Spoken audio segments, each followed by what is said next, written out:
Walmart, McDonald's, Publix, Waffle House, Kroger, Amazon, Dollar General, and Home Depot. What do all these companies have in common? They're all multi-billion-dollar corporations, and they're all also known for paying minimum or near minimum wage to their frontline employees, but so what? That's old news, right? Well, there's something else much bigger that they also all have in common. They're scamming the American public in a way that is rarely discussed and very serious, and that's what we need to talk about. But first, let's talk about minimum wage. Almost all of us have had a minimum wage job at some point in our lives. Maybe you're even working one right now. And if you are, or if you have in the past, then you know firsthand how terrible these jobs can be. Usually they involve working weird, inconsistent hours, evenings, weekends, close open shifts, maybe dealing with the public as a retail or food service employee, or possibly even worse, working in like a factory or doing manual labor of some sort. Either way, you're standing on your feet all day, maybe being made to wear a goofy uniform. But of course, way beyond any of that, by far the worst part of a minimum wage job is, well, the minimum wage, the low pay. The idea of minimum wage, at least as we know it today, started in the 1930s as a response to the Great Depression, which, contrary to its name, was not great. It was actually pretty bad. With unemployment hovering around 25% at the time and people losing their life savings due to bank failures, many people found themselves struggling with housing and food insecurity. Like I said, not so great. In an effort to combat that, in 1933, Franklin D. Roosevelt established the NRA. No, not that NRA, the National Recovery Administration. The NRA's job was to revive the economy by instituting policies that helped to set wages and prices, created jobs, and allowed for collective bargaining. This was the start of what we now call worker protection laws, or in the US specifically, what they call the Fair Labor Standards Act. Businesses could earn something called Blue Eagle branding from the NRA by signing agreements to implement a wage of at least $12 per week and pledging not to hire anyone under 16 years old and committing to a maximum of a 40-hour work week for employees. And trust me when I say that companies wanted that Blue Eagle seal of approval. It showed that they were pro-worker, that they were a company with standards and a good place to work. In fact, more than 2 million businesses sought to secure it. By 1938, the first official federal minimum wage of 25 cents an hour was established, which is like $10 a week. And unsurprisingly, even back then, there was pushback, with some people insisting that these wages would cause labor cuts or price increases on consumer goods. So yeah, they've basically been making the exact same arguments for almost 90 years now, despite the overwhelming data that proves it's a fallacy.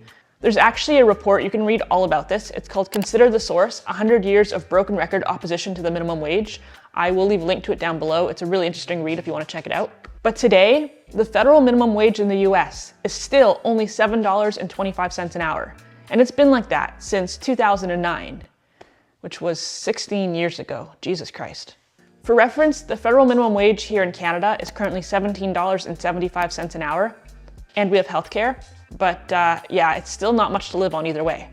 Anyways, the original purpose of the minimum wage was explicitly to prevent the exploitation of workers, to prevent companies and their owners from getting rich off the backs of employees who are being paid pennies per day and being forced into poverty. In response to critics, FDR was famously quoted as saying, "Do not let any calamity-howling executive with an income of $1,000 a day tell you that a wage of $11 a week is going to have disastrous effects on all American industry." What a G. Fast forward all the way to 1980, and the US federal minimum wage is $3.10 an hour, which comes out to a whopping $124 a week, or about $540 a month before tax. Now, that definitely doesn't sound like much, because it isn't much, but then we have to take into account the cost of living at the time. In 1980, the median rent price in the United States was only $243 a month. And keep in mind that median means that half of renters are paying even less than that. But that means that if both you and your spouse were working full-time, even just for minimum wage, you'd have a combined monthly income of around $1,100 gross, or about $900 net. That means your rent would only be taking up about 27% of your take-home income, and while you may not be living large, you could still comfortably afford gas and groceries and all the other necessities. It wasn't a generous wage, but it was a livable wage. And even today, experts recommend keeping your housing costs at 30% or less of your take-home pay, so you'd be fine. But of course, things have changed dramatically in the 45 years since. Actually, a lot of things change over time. Like 10 years ago, I was 22 and I was working one of those minimum wage jobs. My sleep schedule was terrible. I was living off a diet of like pizza and french fries and generally just not taking very good care of myself. No joke, I went like 15 years without even having a primary care doctor. Now, at 32, I've come to realize how important things like a healthy diet and consistent exercise and quality sleep really are, and how falling behind on doctor's appointments can really come back to bite you. So I want to thank the sponsor of this video, ZocDoc, for making it easier than ever to stay on top of your health. ZocDoc is a totally free to use app and website that lets you search and compare high quality doctors who take your insurance and book appointments on the spot right then and there. You don't even have to talk to anyone. We're talking in-network appointments with over 100,000 healthcare providers across all specialties, from mental health to dental health, eye care to skin care, and everything in between. Best of all is that most appointments happen within 24 to 72 hours, and sometimes even on the same day. So stop putting off your doctor's appointments. Head over to ZocDoc.com/accordingtoNicole or click the link below to find and book a top-rated doctor today. The highest US minimum wage today is found in Washington, D.C. at $17.50 an hour, which actually doesn't sound so bad until you do the math. It comes out to a little over $3,000 a month, or roughly $2,300 net. But do you know what else is $2,300 a month? The average one-bedroom apartment in Washington, D.C. So even if, like before, both you and your partner are working full-time at this wage, your rent is still eating up 50% of your combined income. That's nearly double the amount that it was in 1980. That means that after paying for groceries, gas, or even really just bus fare, toiletries, anything, you're at zero, at best. Hopefully you don't have kids or pets, and wait, don't Americans have to pay like hundreds of dollars a month out of pocket for health insurance? Yeah, you're in the negative then. And if you're single, well, good luck to you. If we go to the opposite end of the spectrum, the state of Georgia only pays the basic federal wage of $7.25 an hour. That gives you a take-home pay of about $1,050 per month, and once again, the average one-bedroom apartment is more than $1,400 a month, so even if you're a two-income household, you're fucked. Maybe try polyamory, because you're gonna need a few more incomes to get by. And yeah, all of that is pretty much exactly the same here in Canada, because even though our minimum wage is a lot higher, our housing is too. Really, the only upside is that we don't have to pay for health insurance or medical bills, and we also don't have like mass shootings in our high schools. And yeah, contrary to popular belief, we don't pay way more in taxes. Look it up. Hey, so I'm just editing this video that you're watching right now, and I want to take a quick second to elaborate on this point because I think that there's a ton of misinformation that gets passed around. I have an income tax calculator open right here. So if I live in Ontario, Canada, which I do, and I was to make $100,000 a year of employment income with no deductions and no credits, I would pay a total of $26,136 in income tax for the entire year. Comes out to a total of 26.14%. For comparison's sake, if I made that same $100,000 and I lived in America, let's pick a random state here, let's say Michigan, I would pay a total of $26,668 in taxes every year, which is actually a little tiny bit more than I pay here as a Canadian. So the idea that we pay more, not true. If you live somewhere like California or New York, for example, let's try California. In that case, you'd be paying $29,959, so considerably more than I pay here as a Canadian. And even if we chose a state that has no state income taxes, let's try Nevada, you're still gonna pay $22,418, so a little bit less than I do here as a Canadian. But on average, Canadians and Americans pay roughly the same amount of income tax, roughly 25 to 30%, depending on what bracket you're in. The idea that we pay way more for our healthcare just simply isn't true, so don't believe the misinformation. But let's circle back to the point here. There was a time when minimum wage afforded you a simple but dignified lifestyle, but those times are long gone. Now in most places, even two people earning a full-time minimum wage will usually be living in poverty, unable to afford the basic necessities of life. And that's when they're given 40 hours a week of work, because most minimum wage jobs don't even do that, and most provide no additional benefits either, no medical coverage, no paid time off, no sick days, no nothing. And I know that people are going to argue that minimum wage is just meant for students, but that argument immediately falls apart when you acknowledge that stores and fast food restaurants and all those places are open during the hours that students are in school, which means that plenty of adults are working these jobs for starvation wages, and that's just the truth. Well, they should go and upgrade their skills, right? Get better jobs. Sure, let's say it really was that simple. It's not, but let's say it was. Then who's going to serve you your coffee in the drive-thru at 8 a.m.? Who's gonna make you your lunchtime burrito bowl? Who's gonna pack and ship your Amazon order that you're demanding gets delivered within 24 hours? Who's gonna run the world while the kids are in school? Well, fine. So adults are doing it and they're not getting paid enough to get by, but why should you care? Well, let's think about this. Let's say I go and I get a job working at Walmart as a cashier. And let's say I'm working as many hours as I can get, but it's still not enough for me to pay my rent and get a bus pass and buy food and toilet paper and medicine and whatever else. What needs to happen? Well, either Walmart needs to dig in and pay me more, or I'm gonna need government assistance. To break that down further, Walmart, a company that brought in $158 billion last year, either needs to pay me more, or I'm gonna need welfare. Subsidized housing, food stamps, Medicaid if I'm in America, the works. And who pays for all that? You do. The taxpayers do. So when companies choose to pay their employees poverty wages, the public ends up subsidizing the payroll of those companies.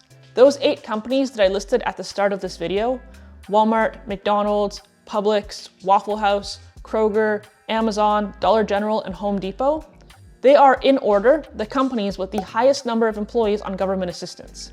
So you get up in the morning, drag your sorry self to work, spend all day busting your ass, and then lose a big chunk of your paycheck to taxes, all so you can pay Walmart's and McDonald's and Home Depot's employees for them?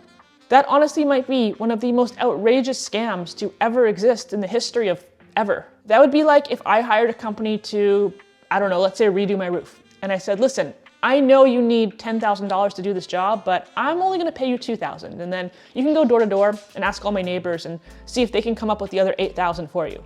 That would be insane, but it's more or less what's happening here.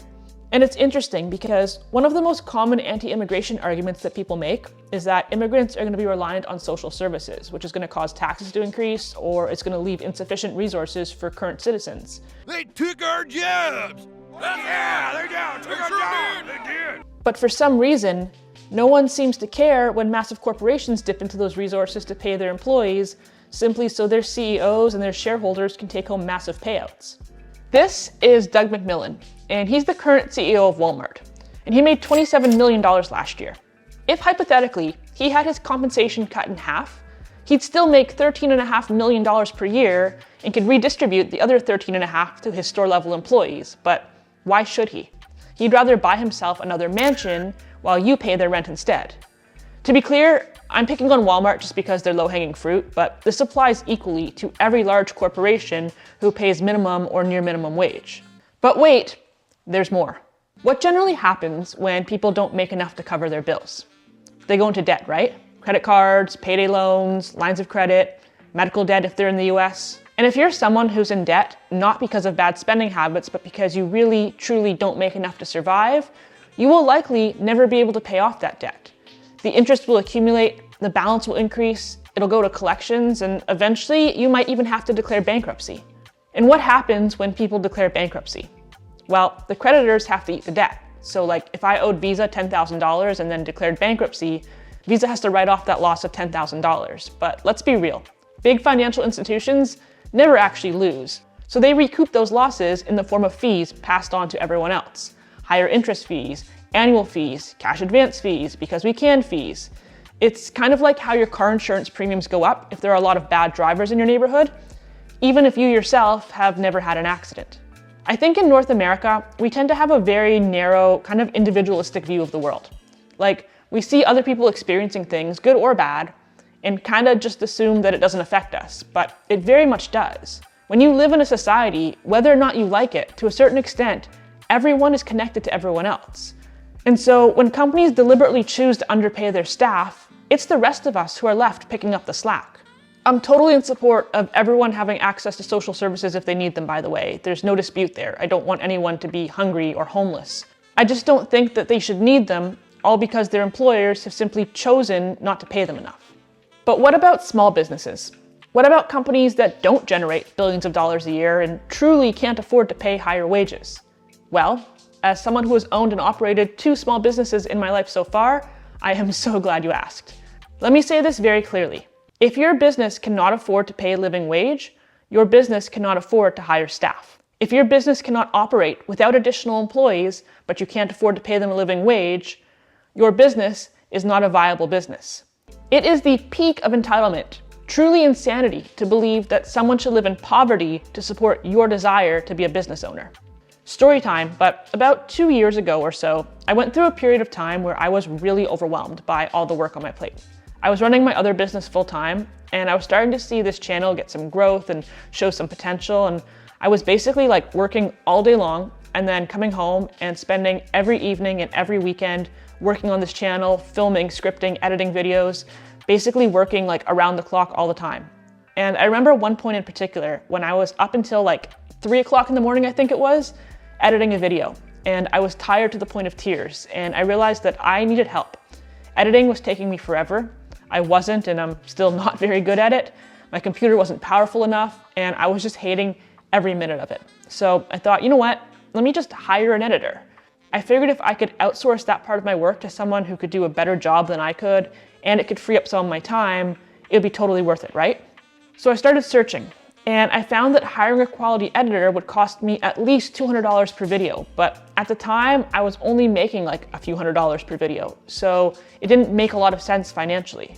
And I realized that I had only two options. I could either spend the money, operate at a loss for a little bit, and hope that the channel would grow enough to become profitable in the near future, or I could just like suck it up and keep doing the editing myself. Basically acknowledge that this business wasn't at a point where it was ready to expand. But there was no world in which it would be right of me to ask an editor to do the work for like 50 bucks, just because that's all I could afford at the time. That would be my problem, not theirs. But businesses do this all the time, and we all lose when they do. So what can we all do about this? It's complicated. Realistically, the government should be penalizing corporations whose employees rely on things like food stamps and low-income housing. They should be taxing them additionally for the burden that they're placing on the systems, but of course they don't, because of lobbyists and campaign contributions and politicians who themselves are business owners who exploit the working class. As individuals, what we can do is we can choose to support companies who pay fair wages. Companies like Costco, Trader Joe's, Dr. Bronner's, Ben & Jerry's, but only the dairy-free varieties because otherwise they're still exploiting cows. Get it together, Ben. And Jerry, you too. Also, look for small local businesses that are owner-operated. Minimize how often you shop at places like Walmart and Amazon and Home Depot. Maybe don't eat at McDonald's, it's not food anyways. Listen, I'm not suggesting you have to carry the weight of the entire world on your shoulders at all times, but just try to do a little bit better in whatever way you can. And as for me, I'm gonna start building carbon fiber submersibles. Comment below if you can donate some camping lights or video game controllers or whatever. I promise it's going to a good cause. Oh boy. Like the video if you liked the video, subscribe, follow me on Instagram. I'll see you guys next week.